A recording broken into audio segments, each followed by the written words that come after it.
তোমার মতো স্বামী ভাগ্য পাওয়া যায়? আপনি যে কি বলেন বাবু? বলবো না মানে 100 বার বলবো, 1000 বার বলবো।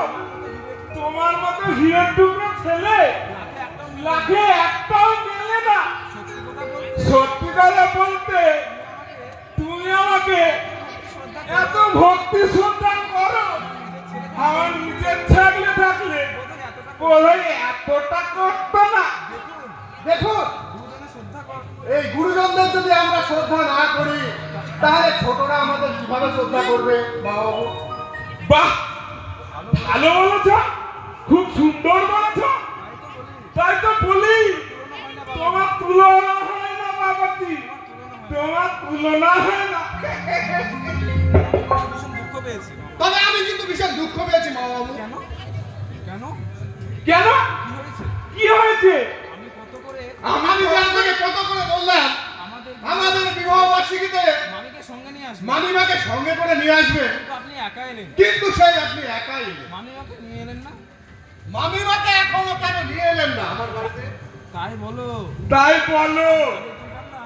আমি তো ভাবলাম আসলে কি জানো বাবাজি, তোমার মামিমা বাতের ব্যথাটা এত বেড়েছে না, তাই আসতে পারলো না।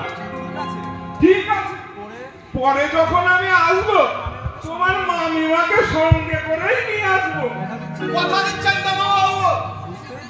বুঝতেই পারছো তোমার মামিমার শরীর খুব খারাপ, নাহলে আমি দিন কয়েকটা এখানেই থেকে যেতাম। একটা কথা বলবো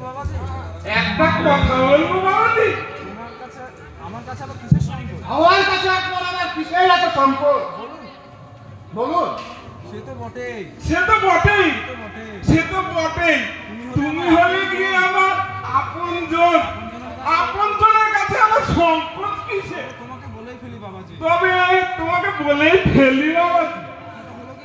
কথাটা হলো গিয়ে তোমার মামিমার ওষুধ কিনতে হবে তো, অথচ হাতে আমার একটা পয়সাও নেই।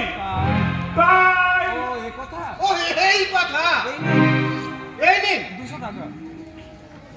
এই নিন কাদাটা একটু তুললি বাঁচালে তুমি আমাকে। কি দুশ্চিন্তায় না ছিলাম। তুমি সুখী হও বাবাজি, তুমি সুখী হও। কি হলো?